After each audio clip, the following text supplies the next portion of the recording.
You're welcome. This is the house of Shedo. We are back. This is MTH121, and this time around we are looking into questions around domain and range of a given function.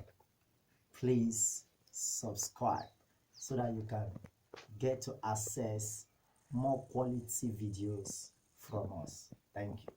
So we have here the domain of the function f of x equal to x over x squared minus x minus 6. Now this is a rational function having a numerator and a what? Denominator. And remember that because this is a function in x, the domain are simply the values of what? Of x. While the range is simply the value of f of x that is mapping the value of x. Now, it is more important for you to understand the kind of function you are dealing with. It will go a long way in determining the domain. This is a rational function, and each time we have a function like this where you have a numerator and a denominator, it is important to know that when the denominator is 0, then that function is not defined, because you can't have a denominator to be what? 0. It is not a mathematical number. So to get the domain, we need to get all the values of x, excluding those values that is going to make this expression at the denominator to be what? 0. So let's see how to obtain those two values that is going to make this particular expression to be 0. So let's see, this is a quadratic expression. So if we factorize this expression, we should have, we can make a replacement of minus x using minus 3x plus 2x. And then we should have factors like this. Okay, so from here we have this factor, and we equally have this factor. So it's clear that we are having x plus 2 is 0, this x is minus 2, and x minus 3 is 0, this x is what? 3. So x minus 2, 3 is actually the two numbers that if you substitute here, let's try, minus 2 raised to the power of 2 is 4, then minus 2 here, that is minus, that is minus plus, that is 4 plus 2, that is what? 6. 6 minus 6 is what? 0. So as well as 3, when you try 3, you see that this function is going to be undefined. So every number in the real number line should satisfy this particular function except these two numbers. So how are we going to write that? We can use set notation to write that as our final answer. We can say that from negative infinity to minus 2, the numbers that lies here excluding minus 2 is definitely going to satisfy this particular expression. And not only this, we also can say the numbers that lie between minus 2 to 3, the real numbers that lie between minus 2 to 3, excluding minus 2 and 3. You can see the set bracket I'm using, so it's excluding minus 2 and what? And 3. And finally, I think there should also be another union. We still have numbers from 3 to infinity. This should be all the numbers that actually satisfy this particular what? Function, or make the function to be defined. So this is our domain. Now the reason why we are using the set notation is because you can't begin to list all the numbers one after the other. The real number line are they are infinite sets of what? of numbers. So you can't just begin to list them one after the other. So we can write them as interval as this to show that these are the numbers that actually satisfy this particular function. So these are the domain. Okay, now let's continue with our Math 121. Now let's look at this particular question. This is the domain and range of the function. Now we have this function, the function stated as y square root of x minus 3. Now we are asked to obtain the domain, which is simply the value of the variable x, and then the range, which are the possible value of the variable what? Y. Now, remember I say that it is much better when you look at the nature of the function you are dealing with. Now, in this case, this is a square root what? Function. Now, what do we know about square roots? As touching real number. Remember, we are dealing with real number. This function is a function that is defined under the set of real number. There are other functions that is defined under the set of what we call complex number, but this is Math 121. So our function is defined under the set of real number. Now, what we know about the relationship between square root of a number and the real number system is that there is no root for negative what?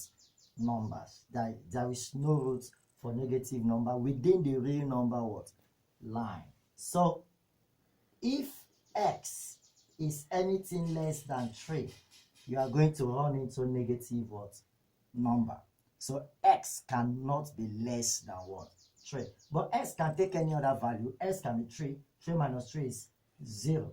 And square root of 0 is 0, which is a real number. S can be greater than 3, which is going to give you a real number as the resulting value. So this function is defined when x is greater or equal to 3. Anything below 3, the function ceases to be what? Defined. Now this is the domain. What about the range? How do we get to know the range? One of the tricks you can use is to make your x, which is the domain, the subject of formula now, in order to see what possible values of y can satisfy that particular equation. So if we make x the subject of formula, this will be, I can rewrite this as this, and this will be square, and then I can have x is y squared plus 3. So we have a new expression, x is equals to y squared plus 3. Now when you look at this, you discover that no matter the value of y, this particular expression will definitely be what? Be satisfied, as y, becomes 0. This is going to be what? 3, which is a real number. As y becomes 2, this is going to be 4 plus 3, which is what? 7, which is a real number. So as you move within the positive real number axis, you discover that this will definitely be what? Satisfied. What about when you go towards the negative real number axis? Let's test it. Let's say minus x is, and y is minus y. Minus 1 squared is what? 1. And 1 plus 3 is what? 4. Which seems to be a real number. Minus 2 squared is 4. And 4 plus 3 is 7. Which seems to be a real number. So we are tempted to now say that the range are all the sets of numbers in the real number what? Axis. But we can't make that conclusion. We look at it from another perspective. Now, remember, this is our original expression. And we have said that there is no square root for a negative what? Number. So that simply means that the value of y must always be what? Positive, since there is no square root for a negative what? Number. So all the values of x, the domain that we are going to substitute here, should produce a resulting value that is going to be what? Positive. So it makes sense that this is our option. Remember, y is meaningless without the values of what? X. It is actually the values of x, which is the domain, that determines the value of y, which is the range. The range is just the function, the output value, that is dependent on the independent variable what? X. So if the value of x controls the value of y, it is better we interpret this as saying that there will be no negative value that will result from testing all the value of x, which is the domain. So because of that, all the values of the range is going to be greater or equal to 0 in the real number line, while our domain is greater or equal to 3. So let's remove this.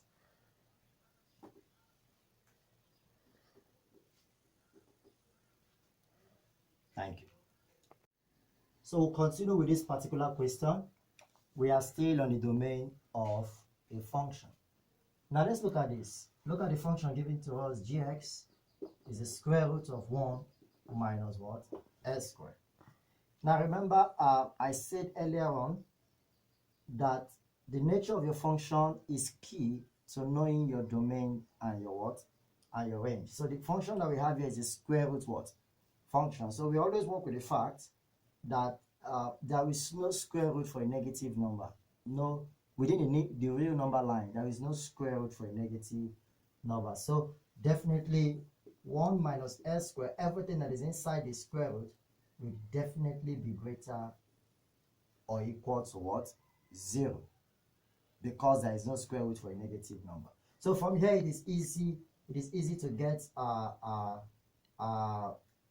x. We can say this becomes this, and then when you divide by negative, remember the law of one of the rules of inequality, the inequality sign is going to change. It's going to change, and then we can then get our x to be the square root of 1, which is definitely going to be 1. So this is actually the domain that we are looking for. But when you look at this option, it seems that the interest is on the absolute value. So we have that the absolute value is just simply the positive what?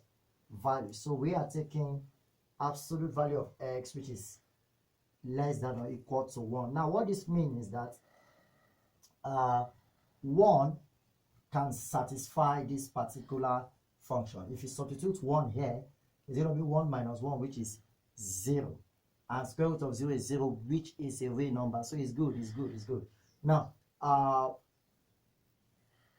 numbers that are less than 1 can also satisfy this particular function. For example, 0.5, 0.2, 0.3, within that real number as it can also satisfy this particular expression. But then we ask ourselves, what about numbers like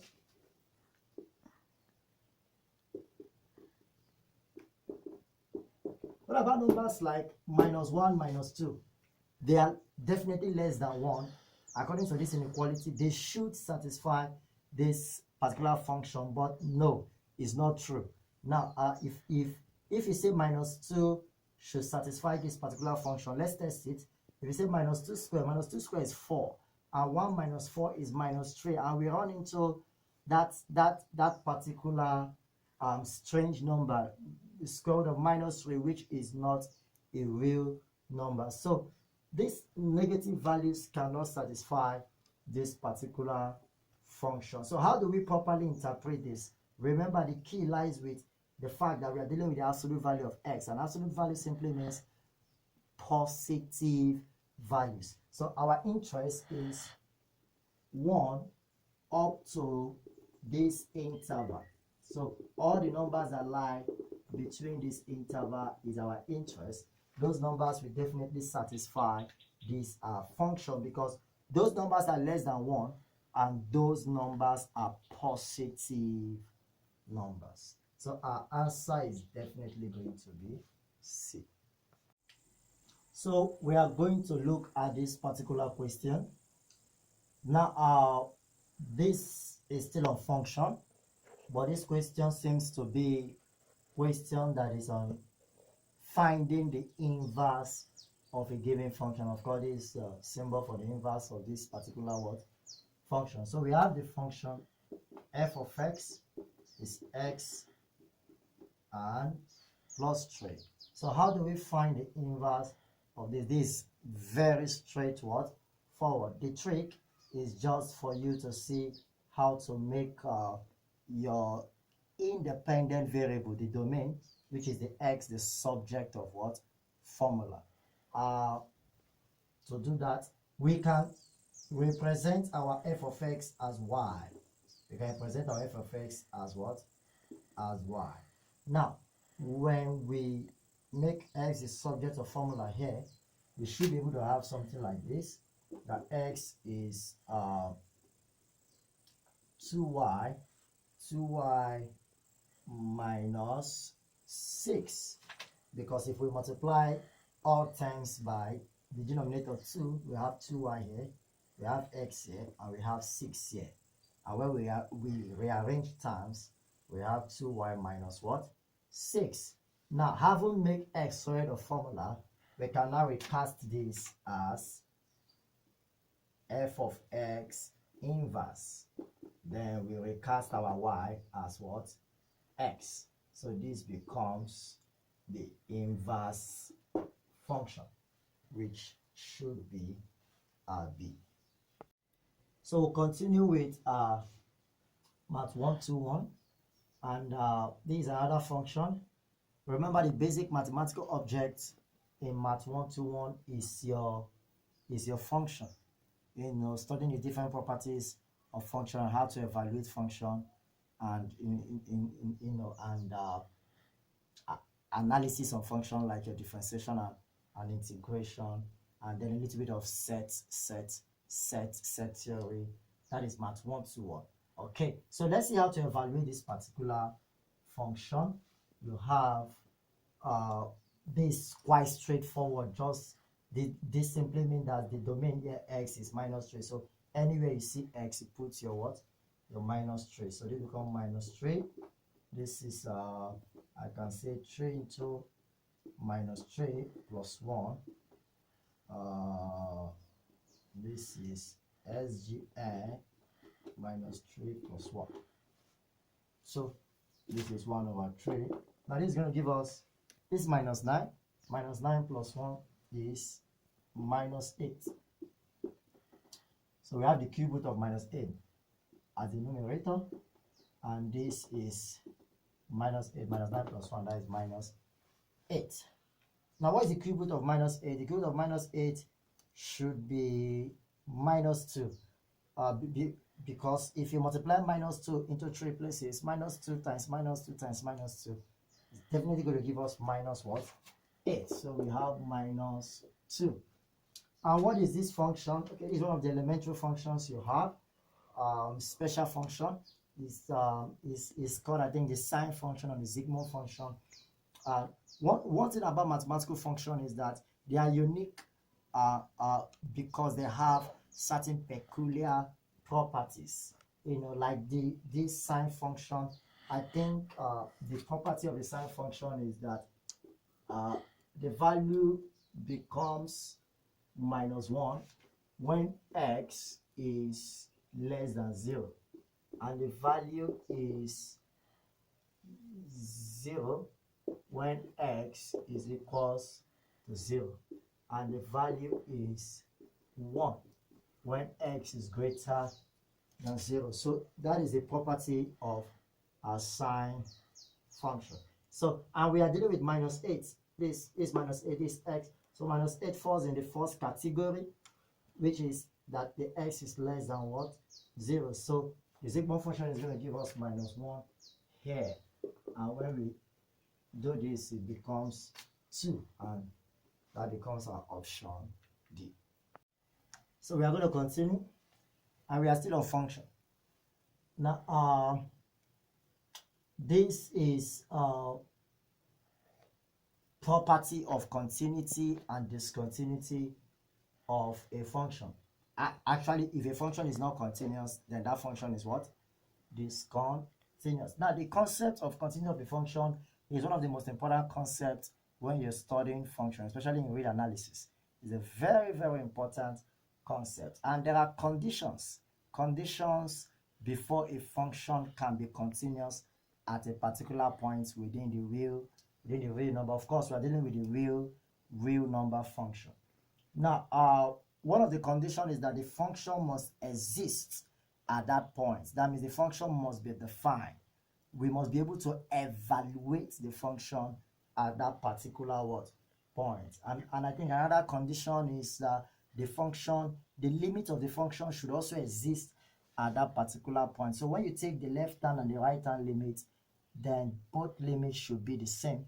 And if they are the same, then we say that the limit of the function exists at that particular point. But in practical application, I think there are maybe about 2 or 3 more conditions for continuity. But the one that is peculiar to this particular question is the first one, which says that the function should exist. So look at the function that we have. This is a rational function, numerator, denominator. And we know that the ideology is if the denominator is 0, then there is no real number whose denominator is what? 0. So we say that the function does not what? Exist. And if it is so, the function is discontinuous when the denominator is what? 0.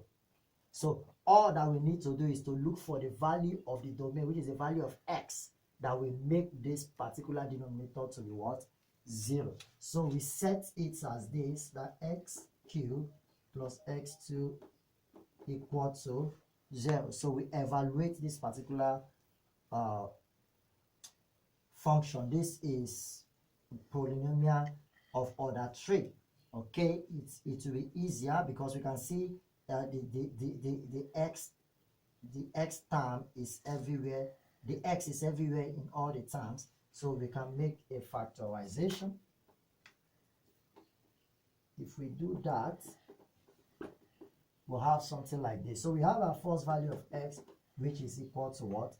0. So we need to solve the one in the bracket, which becomes a quadratic equation. So we can solve this by saying s squared. What can we use to replace this x? We can use 2x minus x. Then our minus 2 is 0. Then we'll put this in bracket. Then we'll put this in bracket. Then this is x plus 2.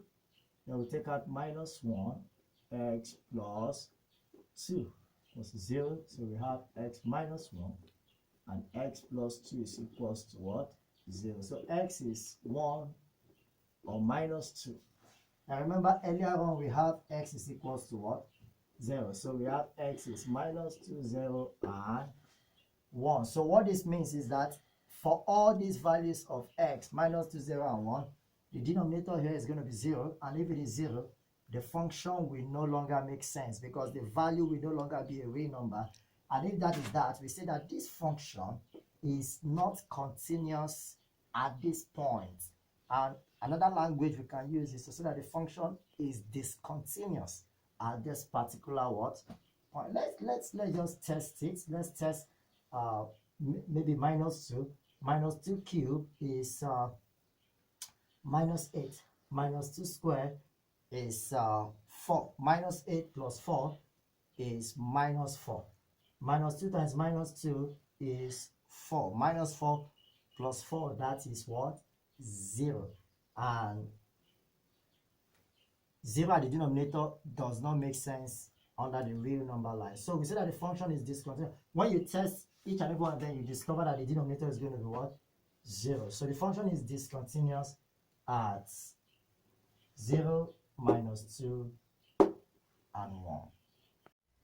So continue with this question. The value of c for which the function, okay, we have the function 3x and then we have c minus 3x at x less than or equal to 1 and x greater than 1. So we want to see the continuity when x is what? 1. Okay, now we remember one of the conditions for continuity is that the left hand and the right hand limit of the function should be the same. The left hand and the right hand what?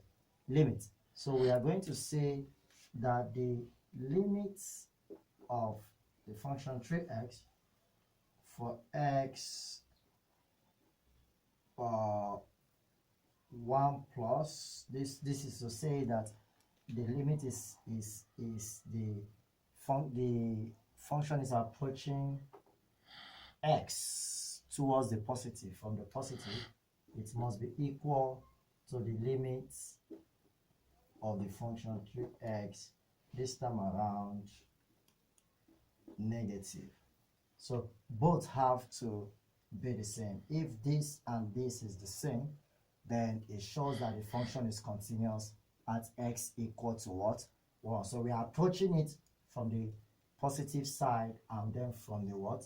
Negative side. So the function itself has to be what? The limit have to be the same, and then we say that the function is continuous at x equal to 1. So let's evaluate this limit. Substituting, remember we are dealing with x equal to 1, so that gives us 3, 1, and then let's evaluate this. Let's give us c 3, 1. So 3 is equal to c 3, and then we can get our value for c, which gives us 6. So c, which is the value we are asked to find, is going to be what? 6. And the property of continuity that we use is one of the properties that say the left hand limits and the right hand limits must be the same value. So we'll continue with this question. Now this is still on the continuity of the function. We want to find the value of k for which this entire function is continuous at the point x equal to 3. So we are going to look at the equality of the right hand limit coming from the positive side and the left hand limit coming from the negative side of the real number line. So using the condition that the right hand limit of this should be equal to left hand limits of this, and when it is equal, we say this function is what? Continuous. And it is already implied in the question that the function is continuous. All we need is just to evaluate the value of what? K. So we start from this particular condition. Now let's evaluate this. Now this is, remember, you try to simplify before you make direct what? Substitution. Because if we make direct substitution here, 3 minus 3, we have 0 at the denominator, which is going to make this entire rational number not a real number. So let's see, let's simplify. This is absolute value of x minus 3. We have it to be x minus 3.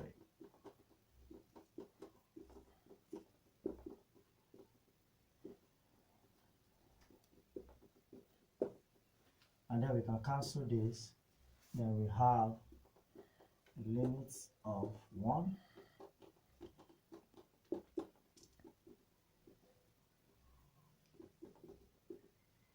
Okay, now 1 is a constant, so the limit of 1 is simply what? 1, because the limit of a constant is a constant. So the limit of 1 is what? 1. And 3k is also a constant. There's nothing to substitute there. So the limit of 3k should also be 3k.